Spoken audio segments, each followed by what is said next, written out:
الرحمن الرحیم۔ دعوت عمل ہے، دعوت فکر ہے، اہل بیت کی طرف رغبت کی دعوت ہے۔ ان مجلسوں کا ایک حاصل اور نتیجہ یہی ہے۔ بس عزیز و کل بات آگے بڑھے گی اور کچھ مضامین کی طرف کل سے غور آگے بڑھے گا۔ بس کچھ دیر کے لیے اپنے ذہنوں کو کربلا لے چلیے۔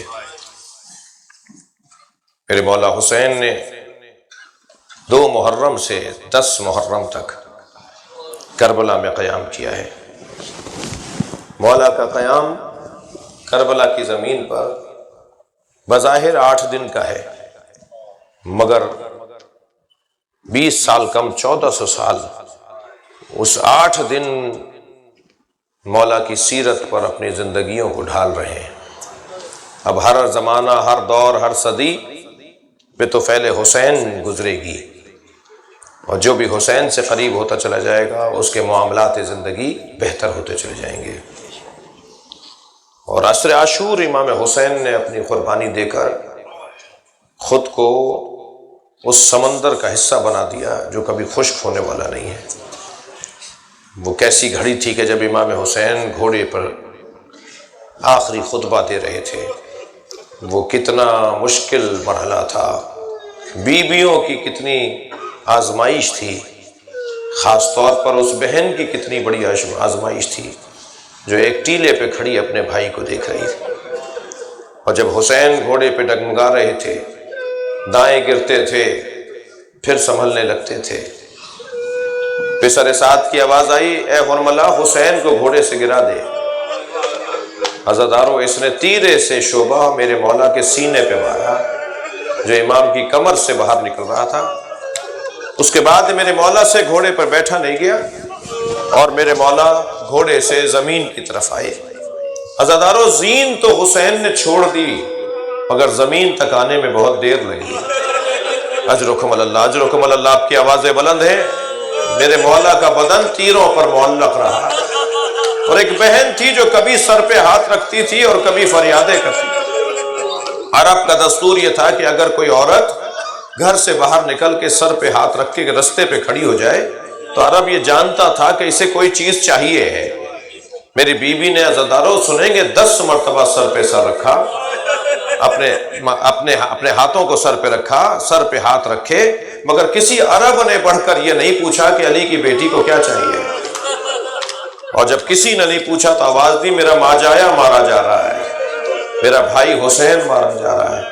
وہ بڑا سخت مرحلہ تھا عزاداروں کہ جب خنجر بردار، تیر تبر، بھالے برچیاں لیے ہوئے ظالم میرے مولا کے گرد حلقہ تنگ کر رہے تھے۔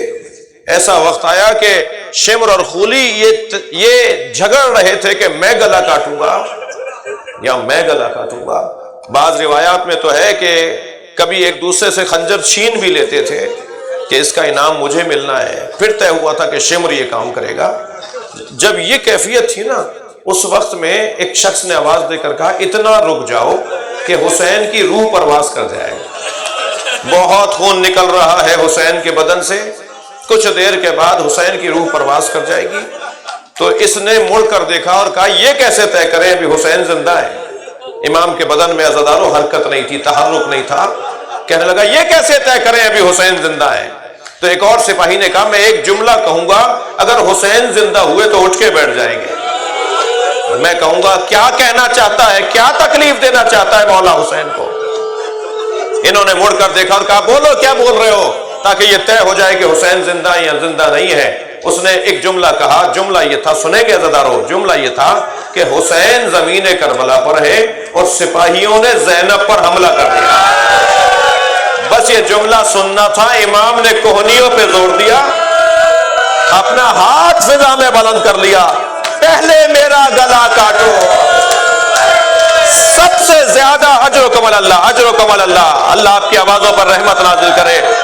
سب سے زیادہ تکلیف مولا حسین کو اس بات کی تھی کہ میری بہن کے سر سے چادر نہ اتر جائے۔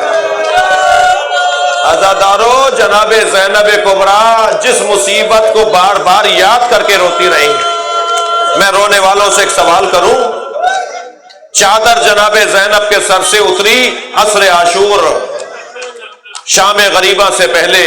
میں رونے والوں سے ایک سوال کر کے مجلس کو آگے بڑھاؤں اور منزل تبدیل کروں، وہ کیسی مغرب کی نماز ہوگی جو زینب نے بغیر چادر کے پڑھی؟ شام غریبہ میں میری بیوی جو بابا کے سامنے بغیر چادر کے ناتی ہو، جو بھائیوں کے سامنے بغیر چادر کے ناتی ہو، اس نے کیسے شام غریبہ میں مغرب کی نماز پڑھی ہوگی؟ عجب نہیں دونوں ہاتھوں کو بلند کرتے ہوئے تکبیر کہتے ہوئے کہا ہو یا اللہ زینب سے اس نماز کو قبول کر لے، تیری بارگاہ میں زینب آئی ہے۔ بہت سخت مرحلہ ہے عزادارو، اس بی بی نے کہاں کہاں چادر نہیں مانگی۔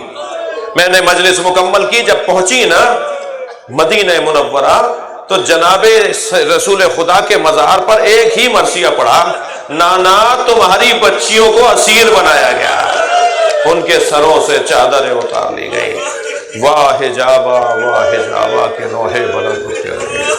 اللہ لعنت اللہ علی قوم الظالمین، فسيعلم الذین ظلموا أي منقلب ينقلبون۔ یا حسین، یا حسین۔